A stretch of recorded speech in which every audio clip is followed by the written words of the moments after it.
What's up, guys? Welcome back to The Hunter Call the Wild, Te Awaroa Part 2. So in the last episode, our warden, Miss Kari, had asked us to do a bunch of little things. We had to go to an outpost, go to a lookout tower.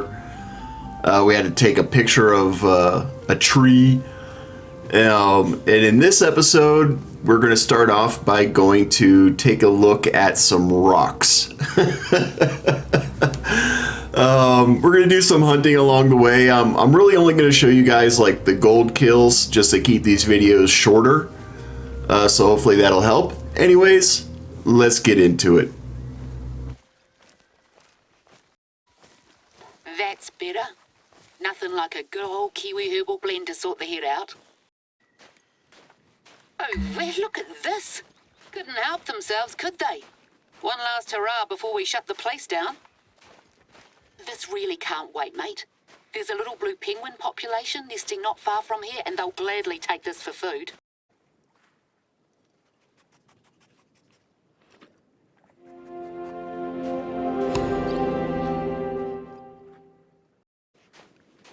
Okay, that looks manageable. Let's clean this up and take the photo. Then we can talk hunting again.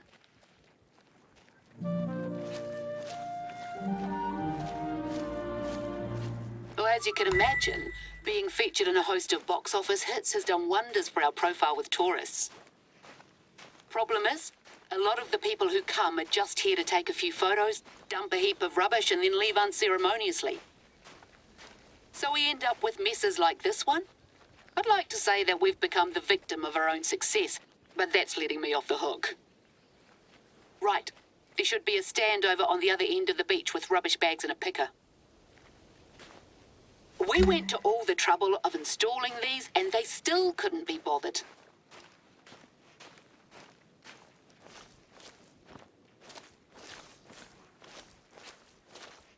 Looks like they had quite the little feast.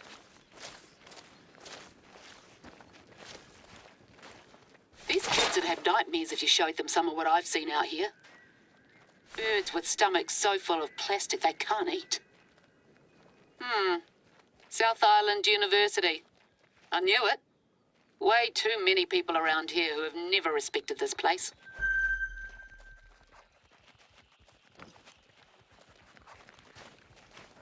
You can leave them over by the stand. There, spick and span. You made quick work of it.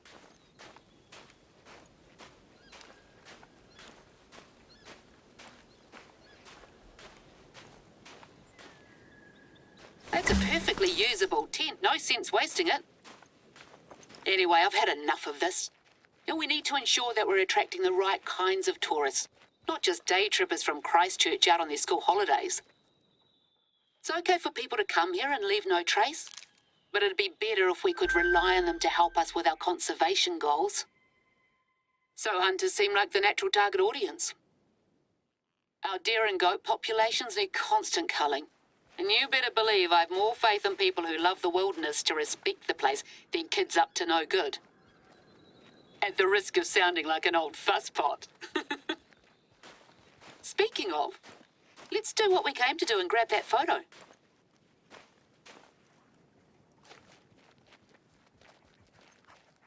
Lovely use of lighting. I may have to hire you to help out on my next book project, if I ever finish the current one. There's a lot of theories about where these boulders came from. Volcanic activity, lightning, even aliens.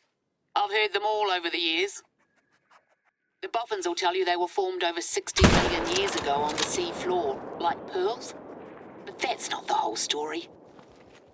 When people first arrived in New Zealand, they took their staple crop with them, kumara, otherwise known as sweet potato.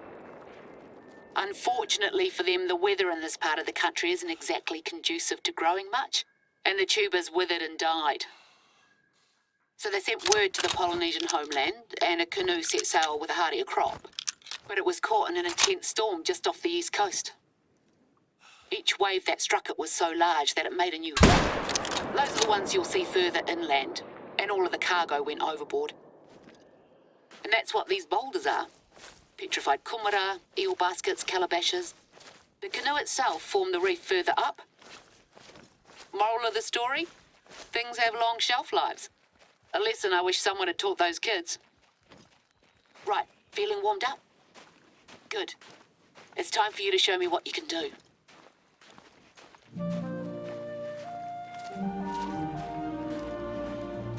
Camera on? Then you should have everything you need. I got Josh to set it up. He told me to tell you that it's state-of-the-art, equipped with Wi-Fi, so any footage you grab is automatically uploaded to our server. I'm not entirely sure what that means, but I guess I'll be able to see it on here. No pressure then. There's good hunting in the whole of this area, from up around where you cleared out the props earlier to closer to the beach. Take your pick. But just one thing, we want it to show up nice on camera, so no minnows. Try for something at least 30 kg. The larger the better. Should be no problem for a hotshot like you. No word back from our friends in Hollywood regarding the props, by the way. My guess is that some townie thought it'd be a hoot to grab them for their crib. But I'm not keen on the idea of someone wandering around when we're supposed to be closed to visitors.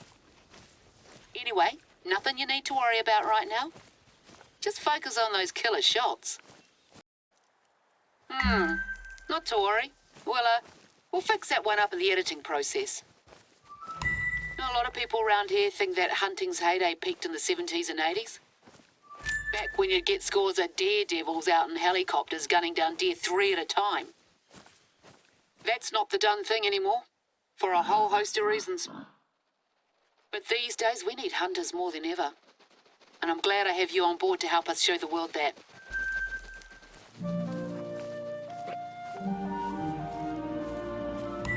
You've got a fan here, Hoa.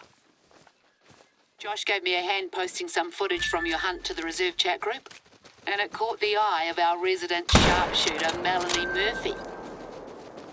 Melanie's the one who taught me to hunt. She's retired now, but back in the day she worked out on those helicopters with the best, or worst of them. Tough as nails and with a sharp tongue to boot. We had a bit of a falling out 25 years ago. One of the choppers came down with us in it. That's how I injured my leg. I won't go into it, but we should never have taken off that day, and Melanie knew it. Well, these days we're cordial to each other, but not much else. Anyway, my mum always told me to let bygones be bygones and all that. Melanie's a better hunter than I'll ever be, advanced age notwithstanding. So I'll do my best to pass on whatever I've learnt from her gratis. You're welcome. Right, back on track. Sorry to ask again, but I need you to do me a favour. No, it's not more cleaning up, don't worry.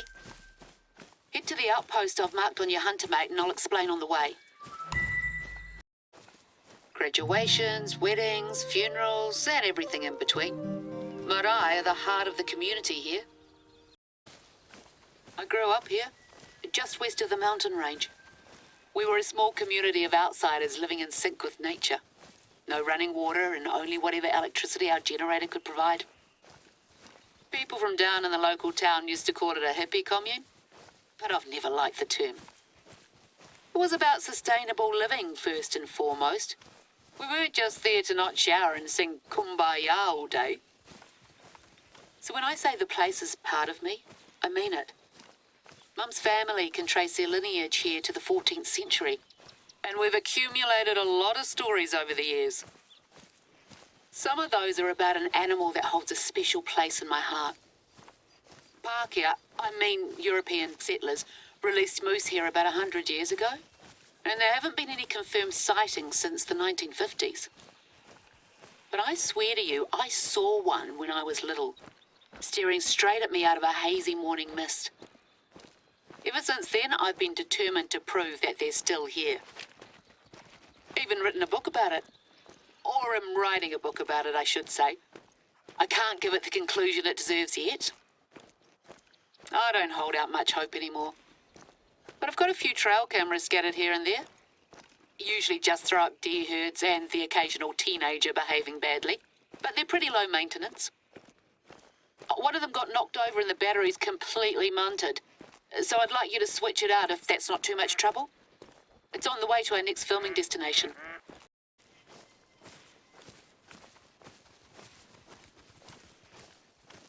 Heading to the outpost. There shall be a battery pack on the table. All right, so we're going to go ahead and end the video here. Our next job for Carrie is to go and replace some batteries and some trail cams. And this is where you're going to see things that are really weird. The devs need to get their crap together on some of this stuff. You'll understand what I'm talking about in the next episode. So if you like the video, hit the like button. If I've earned it, hit the subscribe button. I've been out there for ages, but then my legs started acting up again. Nice to have the help. And as always, be safe, be cool, and have fun. We'll catch you in the next one.